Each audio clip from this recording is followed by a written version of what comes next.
Բարև ձեզ սիրելի բարեկամներ, եթերում Նոյան Տապանը եւ այսօր զրուցելու ենք պատմաբան, պատմական գիտությունների թեկնածու, բազմաթիվ գրքերի հեղինակ Ռաֆայել Համբարձումյանի հետ։ Ողջունում եմ պարոն Համբարձումյան։ Այսօր փորձենք ձեզ հետ մի քանի թեմա բարձրացնել, բայց նախ եւ առաջ ես ուզում եմ ձեր պատկերացումը, որն է մեզ համար հիմա ամենակարևոր գործը։ Արդյոք անում ենք մենք այդ գործը, թե ոչ, եւ ինչ պետք է անել, որպեսզի այս համակարգային ճգնաժամը, որի մեջ հայտնվել է Հայաստանը 2020 թվականի պատերազմից հետո, ինչ որ ձևով մեղմանը։ Մեր գործերի գործը վերջի 1988 թվականի փետրվարի 20-ից հետո մինչև այսօր Արցախի հարցն է։ Մեր ժողովուրդը կարողացավ Արցախի հարցը լուծել իմիջիայլոց, բայց հակառակորդի ներդրած գործիչների միջոցով սկսվեց այդ Արցախը միացումի վերացումը, եւ դա արվեց ԼՏՊ-ի միջոցով, ԼՏՊ-ն էր, Հայաշնն էր ժամանակ ղեկավարները։ Եվ հիմա վերջակաց հասավ նրան, որ հոկտեմբերի 1-ին 23 թվականի հոկտեմբերի 1-ին փաստորեն մենք Արցախն դատարկվեց եւ դատարկվեց ոչ թե ոնց դատարկվեց իշխանությունների ձեռքով, նրանք ընկան թակարդը։ Ինչպես դա արվեց։ Մեզ ասացին, որ պետք է անպայման ուրեմն, եթե ուզում եք հարցերը լուծվեն, պետք է հայությունը դուրս գա այնտեղից։ Այդպես մեզ պարտադրեցին, որտեղ իրենց դա էր պետք, իրենց պետք էր երկիրը գրավել առանց որևէ խնդրի։ Եվ գործարքներ գնացին։ Ես կարծում եմ, այս նույն ձեր ասածը պետք է ձևակերպել կամ հասկանալ այսպես, որ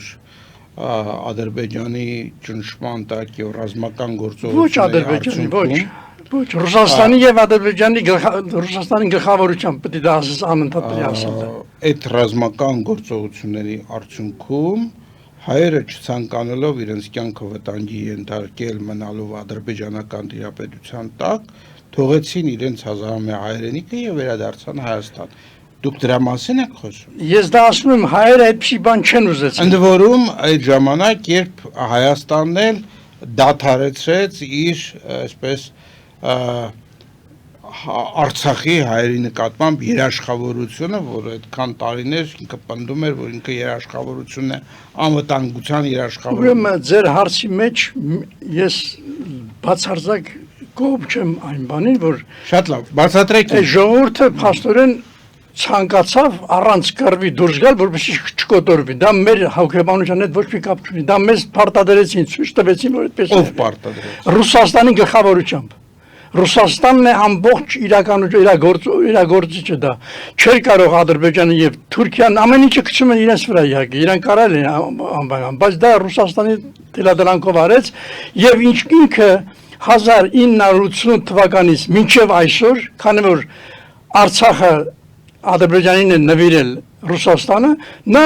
եւ ժողովուրդը դուրս եկավ եւ պահանջեց դրա միավորում, դրա այդ օրվանից մեր դեմ կռվող հիմնական պետությունը դա Ռուսաստանն է։ Եվ Ռուսաստանը կարողացավ Հայաստանին պարտադրել այս իր իշխանություններին եւ ինչ արեցին նրանք։ Ասի դե ուզում եք ձեր կյանքը փրկեք, ուրեմն պետք է թողեք դուրս գաք։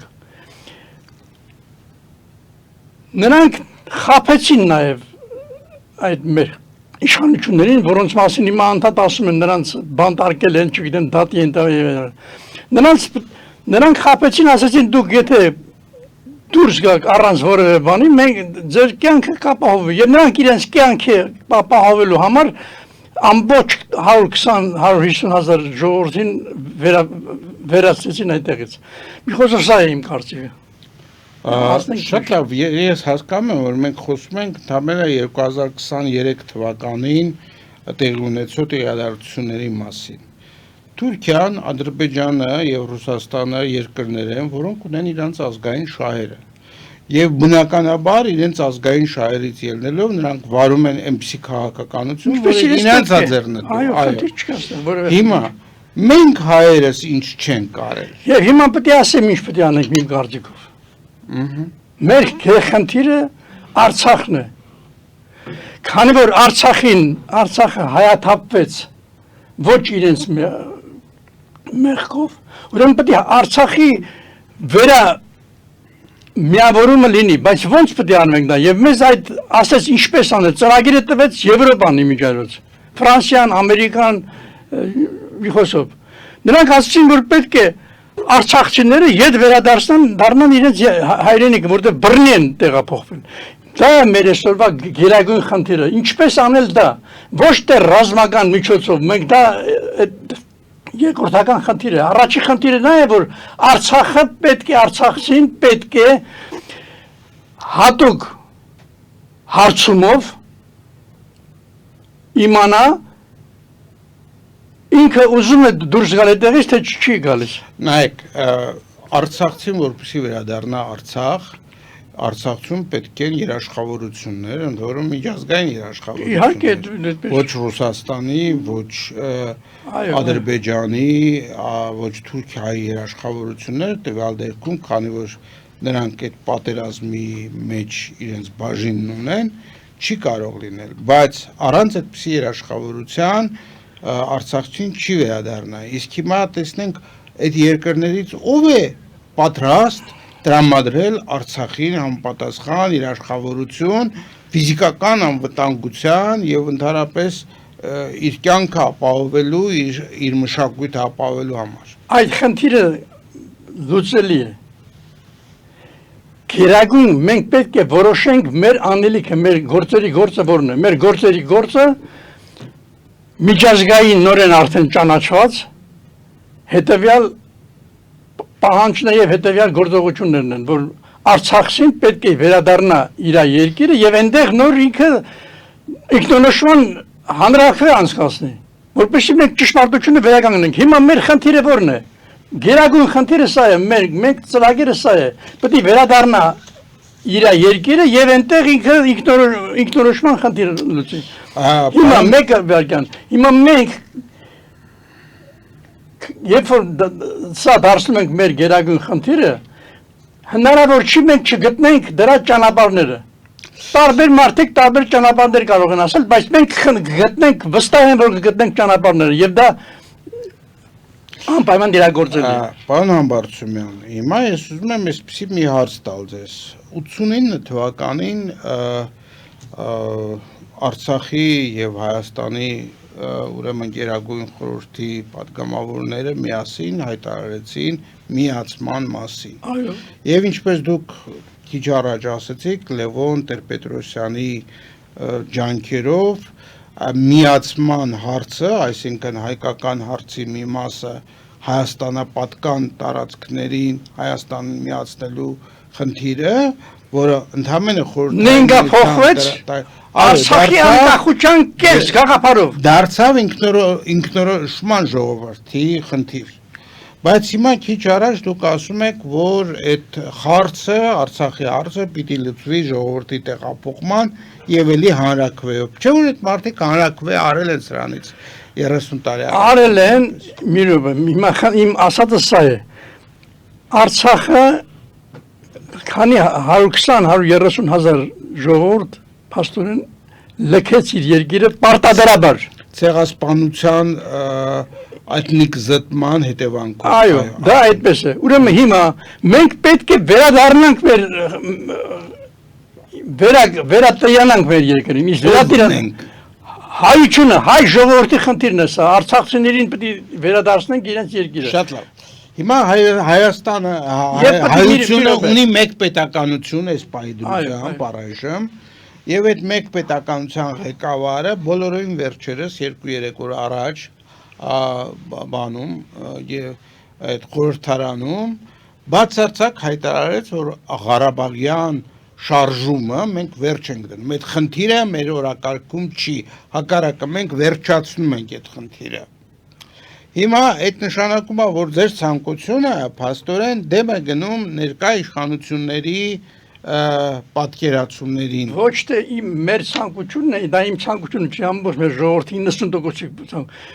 այլ դա մեր ղեկավարության, մեր գլխին դրված թշնամի ղեկավարության խնդիրն է, մեր գերագույն խնդիրը դառնում է այդ ոչ թե պահանջեն հրաժարական թողեք գնացեք, ոչ, նրա պետք է դատապարտվի, որպեսզի հայրենիքը վերացրած եւ ժողովրդին էլի մոտեցումը հասկանալի է, բայց ես ուզում եմ հասկանալ քիչ առաջ դուք ասում եք Հայաստանին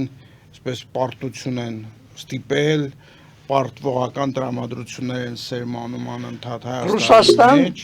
Թուրքիա եւ Ադրբեջան 3 հոգի միացան եւ Հայաստանին դեմ կռվեցին այդ ձեր ասած 20 թվականի մասնախոս։ Հիմա այդ 3 հոգին դեռ շարունակում են Հայաստանի դեմ։ Պետք է շարունակեն, այո, շարունակել։ Իրենք շարունակելու են, դա իրենց գործն է։ Իրենց գործն է, խնդիր չունենք։ Այո։ Ասենք ընդ որում վերջին երկուսը Թուրքիան եւ Ադրբեջանը իրենց պետական քաղաքականությունը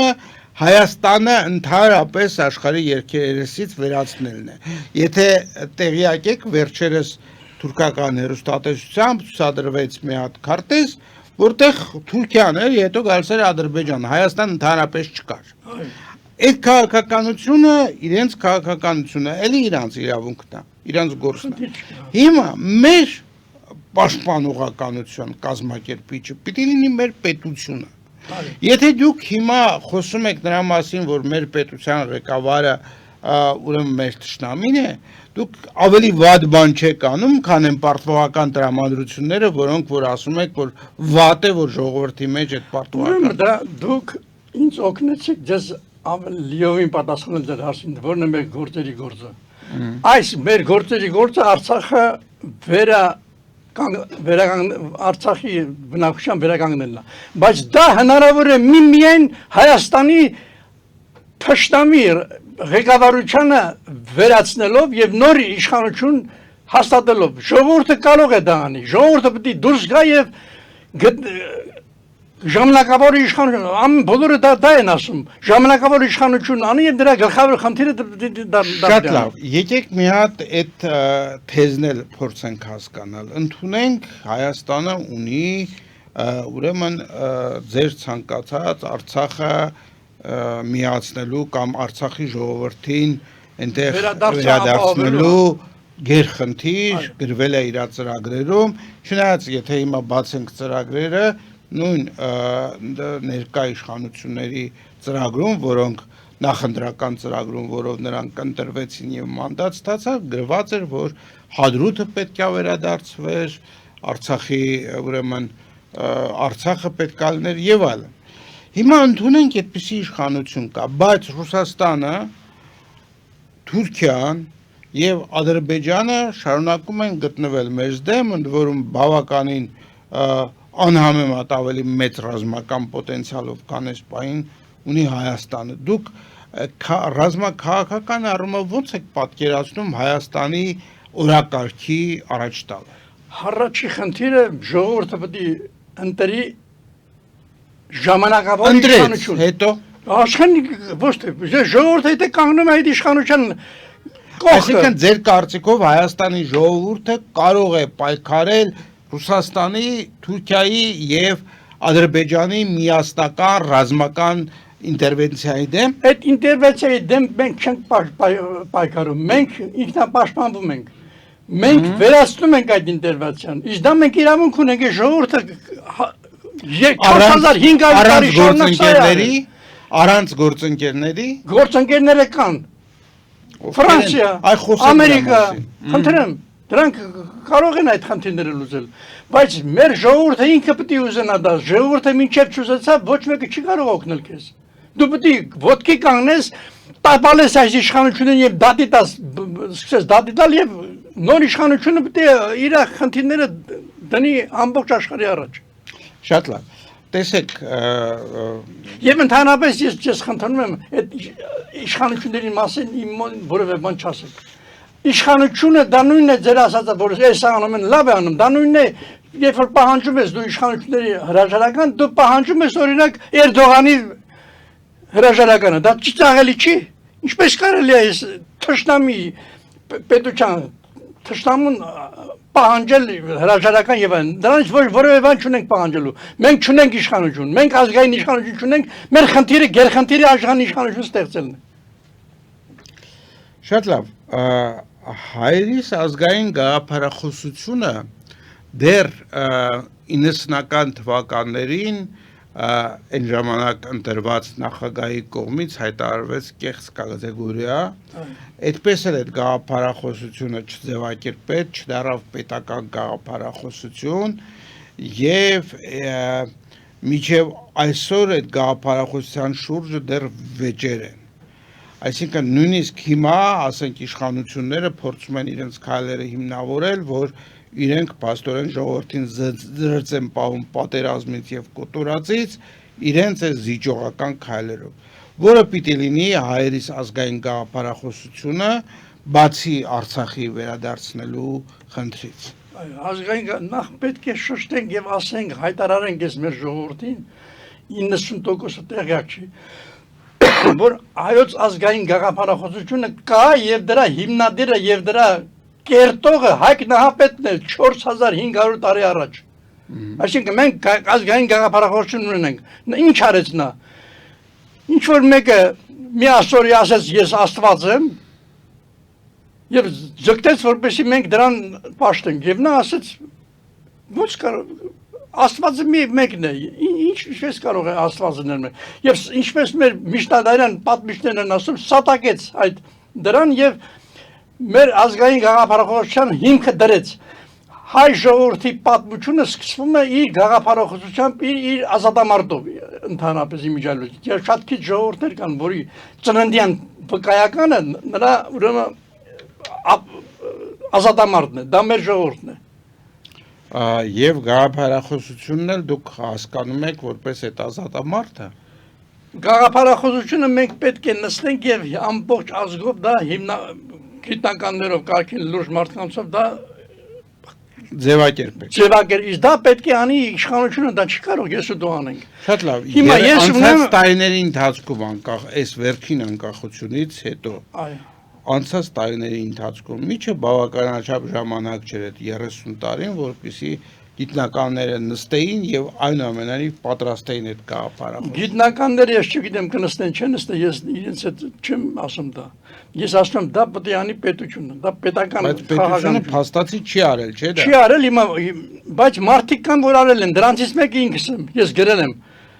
որ հանգանակ հայ ինքնության ազգային գաղափարախոսությունը, որտեղ 9 կետերով ես նշել եմ, թե որոնք են գերագույն խնդիրները, այն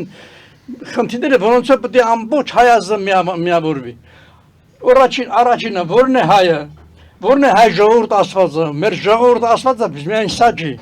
Հայ ժողովուրդը մեր անցյալ, ներկա եւ ապագա սերունդների ամբողջությունն է։ Ուրեմն ազգերից հայոց ազգային պետական լեզուն գրափարն է եւ իր երկու աշխարհաբար տարբերակներով եւ այլն չեմ ուզում երկարացնել այստեղ նշված է ամբողջը թե որն ինչ է գաղափարախոսություն նա է որ թե ինչ փաստաթղթի շուրջ դու կարող ես ամբողջ հայությանը միավորել դրա համար ամբողջը դրա համար պետք է մարդիկ նստեն գիտնականներ եւ դրանով զբաղվեն իսկ դա պետության խնդիրն է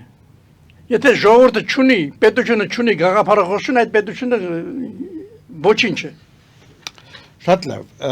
Երկար ժամանակ մեր պետությունը իրոք գաղափարախոսություն որպես այդպեսին չուներ, այսինքն չուներ մի հատ փաստաթուղթ։ Ես խոսում եմ վերջին 30 տարիների մեջ։ Վերջին 30 տարիների ազգային մեր գաղափարախոսությունը պետության գաղափարախոսությունը ԼՏՊ դիվապաշտից սկսած մինչև սա հայոց անկախ պետականության վերացնելն է։ Եվ Արցախի վերաբռնակցումը Ադրբեջանի սա է եղել այդ գաղափարախոսությունը դրանց։ Գաղափարախոսություն չէ, դա իրանց գաղափարախոսությունն է։ Մենք դրա համար պետք է ազգային գաղափարախոսությունը շարժվենք։ Հիմա իմ հարցը հետևյալն է։ Վերջերս այդ գաղափարախոսությունը համայն դեպս եթե կար, դա գրած չէր, հանրային չէր, դա գաղտնի էր եւ եթե կար, իրանք իրականացնում էին դա գաղտնի նպատակ որպես։ Երբ որ ես խոսում եմ գաղափարախոսության մասին, ես խոսում եմ փաստաթղթի մասին, որը գրված է եւ որի կետերով պիտի շարժվի այդ պետությունը, այդ ազգը եւ այլն։ Եվ հիմա ուզում եմ ասել, որ չհաց դուք խնդրեցիք ներկայացուցիչների մասին չխոսել, բայց չեմ կարող չխոսել, որովհետև ներկայացված է իրական Հայաստան, այսպես կոչված գաղափարախոսությունը, սեմինարներ են անցկացվում, հանդիպումներ են անցկացվում եւ իշխանությունը անընդհատ ներկայացնում է այդ գաղափարախոսությունը որպես այսպիսին, եթե կարճ արտահայտվենք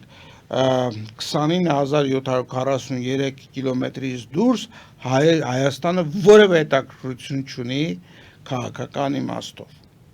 Հիմա այս գաղափարախոսությունն է սերմանում ի տարբերություն ձեր ասած գաղափարախոսության, որը որ պետք է տարածքների վերականգնում լիներ, պետականության հզորացում լիներ եւ այլն։ Եվ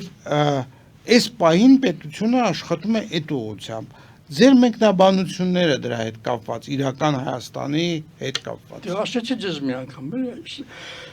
մեր պետությունը աշխատում է մեր դեմ։ Իր ամբողջ գաղափարախոսությունը հայ ժողովրդի ինքնության, անկախության,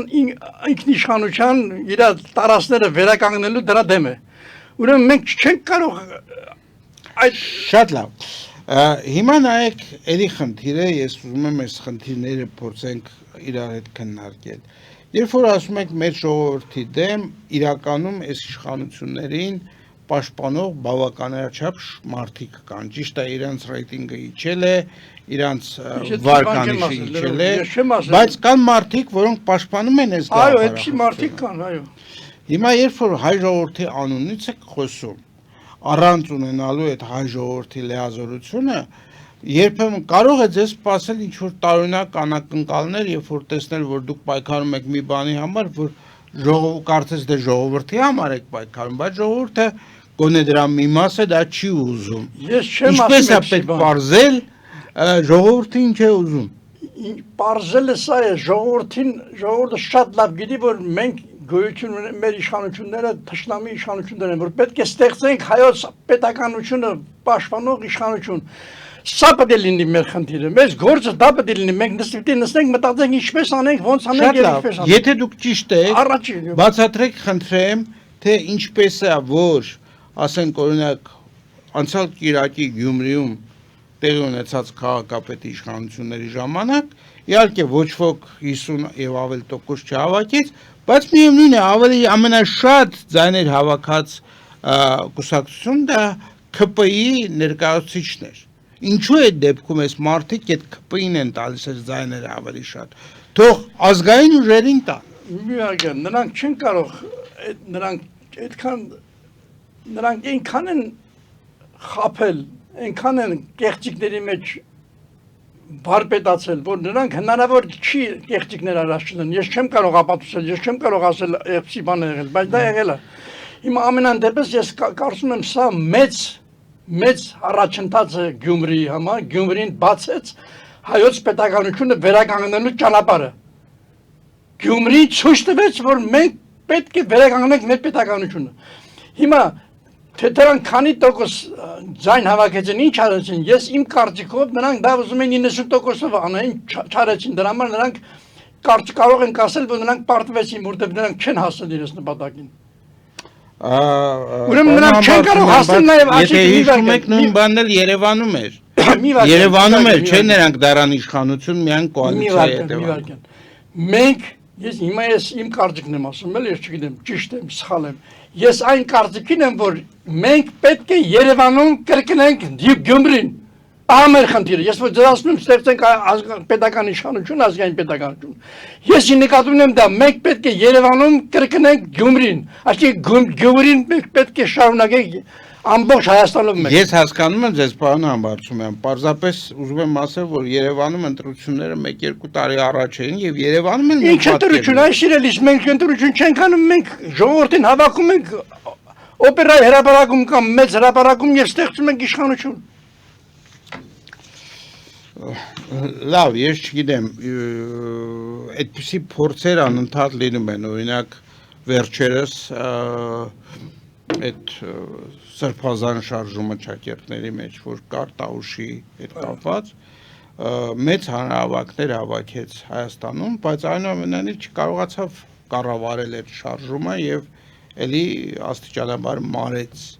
Այսինքն ես ուզում եմ հասկանալ այն պահանջարկը, որը դուք 100%-ով համոզված եք։ Իրոք կա է ժողովրդի մեջ եւ ինչպես կարող ենք դա համոզվել, ոչ թե ասել ու անցնել առաջ։ Դրա համոզումը հայոց առնվազն 4500 տարվա պատմությունն է։ Բազմիցս այդպիսի դեպքեր են եղել։ Ես բերեմ մեկ օրինակ միայն։ Բերեք։ Գարեգին Նժդեհի օրինակն եմ բերում։ Երբ որ հայոց պետականությունը այն ժամանակ դաշնակցության ձեռն էր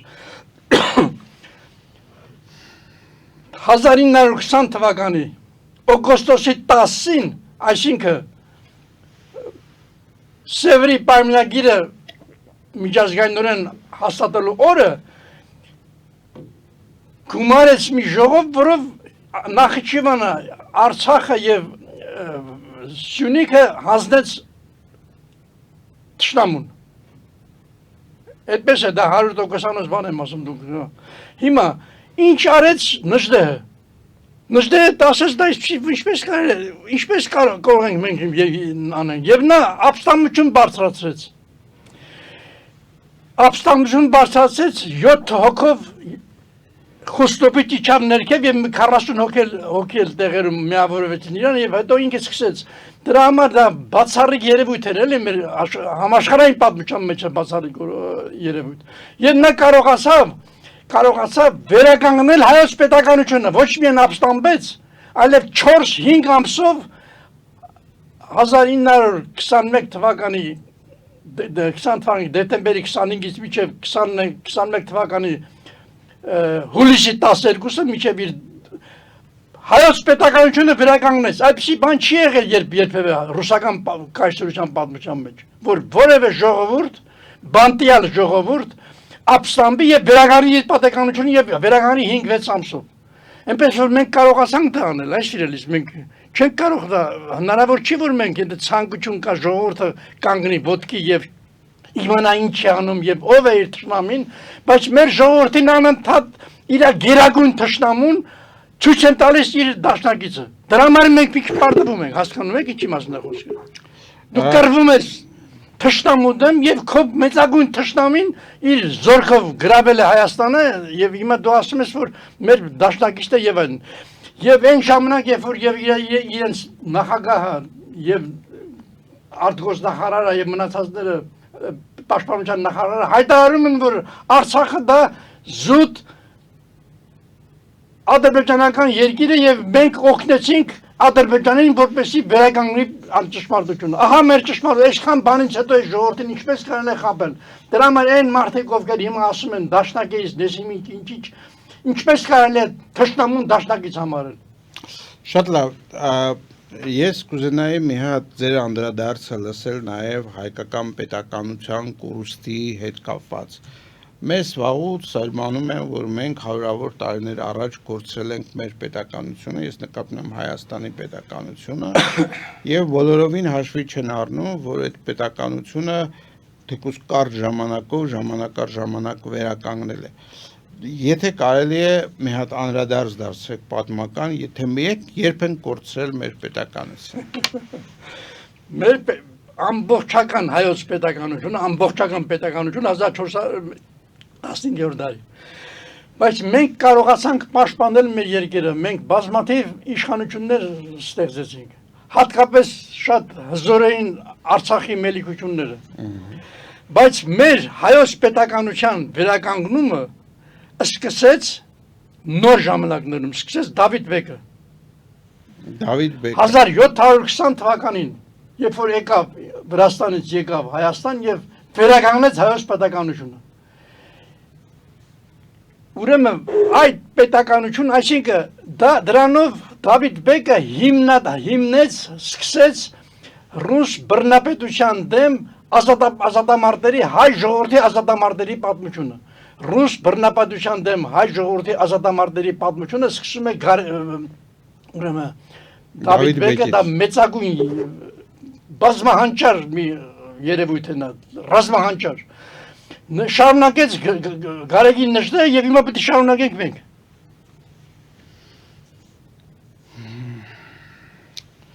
Շնորհակալություն եւ փորձենք նաեւ ուրեմն ամփոփել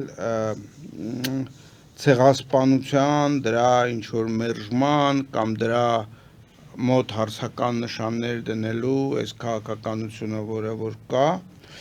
արդյոք չեք կարծում, որ այդ ցեղասպանությունը, որի դերակատարները նույնն են, այսինքն եւ զոհվողն է նույնը եւ սպանողն է նույնը, 1890-ական թվականներից մինչև հիմա ինքը չի դադարել, երբեմն ունեցել է ուրեմն կանգառներ, բայց իրականության մեջ հիմա կամ Սումգայիթում կամ Արցախում տեղ ունեցածը եւ 1890-ականներին Սուլթան Համիդի կատարած եղեռնագործությունները դա դերակատարությամբ, վճռական դերակատարությամբ, որտեղ Ռուսաստանը ասեց, որ հայերը պետք են մեզ առանց հայերի, Հայաստանը։ Լավ, հիմա խնդիրը գիտեք որն է։ Խնդիրը նա է, որ մենք 100 ավելի քան 100 տարի շարունակ հայոց ցեղասպանության խնդիրը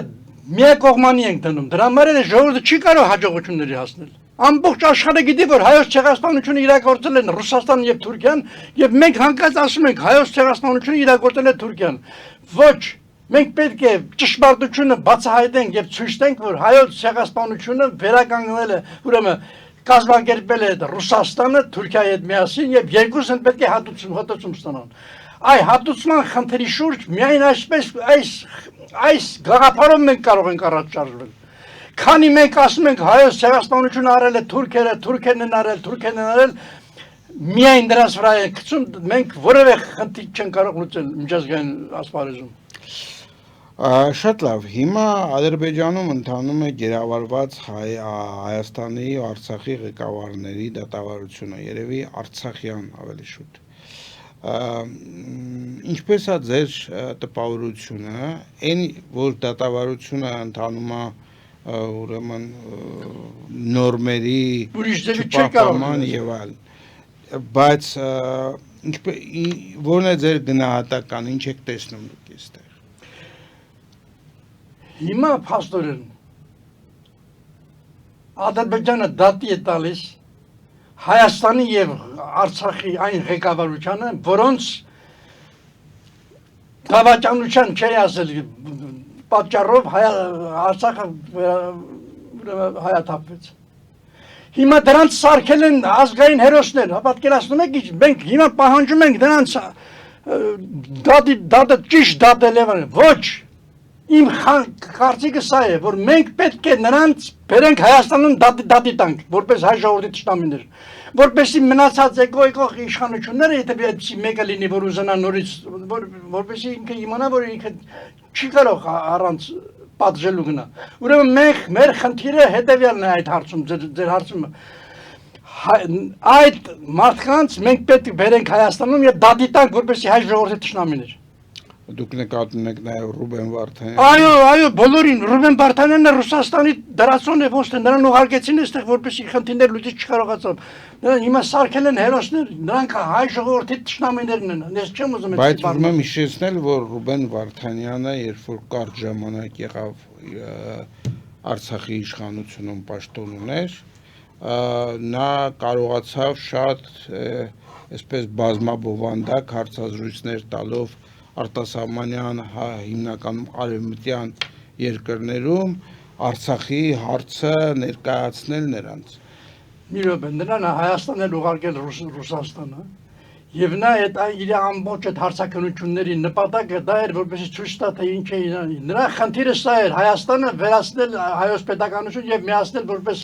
դա դուք ինչ որ փաստեր ունեք դրա հետ կապված, թե դա ձեր եզրակացություններն են, կարծիքն է։ Եթե մեր ժողովրդին պարտադրում են պատասխանել հետևյալ հարցին, մենք Եվրոպայի հետ ենք, թե թե Ռուսաստանի հետ։ Այդպիսի հարց ոնց կարելի է տալ մի ժողովրդի։ Պատկերացնում եք մեր երեխաներին մենք դաստիարակենք, ասենք դու պետք է գող ավազակի հետ լինես տեղ մարդասպանի։ Ինչպես կարելի է այս ժողովրդի գրաստացնել, անասնացնել, հասկանում ես, ինչպես կարելի է այդպիսի բան անել, ինչպես կարելի է այդպիսի հարց դնել, դա մեր ժողովրդի արժանապատվության մեծագույն ոտնահարումն է։ Այդպիսի բան պետք է չլինի, դա պետք է վերացնել մեջտեղից, մեր հար ժողովուրդը պետք է հասկանա, որ այդպիսի խնդիր գոյություն չունի, մենք չենք կարող լինել բռնատիրության հետ, մենք քաղաքականության հետ ենք մոտ 303 թվականից սկսած։ Մենք միշտ քաղաքականության հետ ենք եղել եւ քաղաքականության հետ ենք եւ չենք կարող լինել բռնապետության հետ։ Դիվապետության հետ, որին անունը դրեց Գարեգին նշել, որի անունը անդադ տալիս են եւ չեն ասում, որ այդ մարդը Ռուսաստանի անունը դրեց դիվապետություն։ Սովետ միության անունը նա դրեց դիվապետություն 1942 թվականին։ Այս գիրքը թող կարդան եւ այստեղ իրենք այստեղ լրիվ ամեն ինչ կա։ Շնորհակալություն պարոն Համբարձումյան, հետաքրքիր զրույցի համար, դուք տեսակետներ եք արտահայտում, որը դժվար է լսել այլոց մոտ, այդ տեսակետները շատ այսպես արմատական են եւ կարծում եմ մեր հեռուստադիտողները անպատասխան հետևություններ կանեն այս հարցազրույցը դիտելուց։ Եվս մեկ անգամ շնորհակալություն մեր հրավերը ընդունելու համար, սիրելի բարեկամներ, հիշեցնեմ, որ մենք զրուցում էինք պատմաբան, պատմական գիտությունների թեկնածու, բազմաթիվ գրքերի հեղինակ Ռաֆայել Համբարձումյանի հետ։ Մաղթում եմ ձեզ ամենայն բարիք եւ մինչեւ նոր հանդիպում։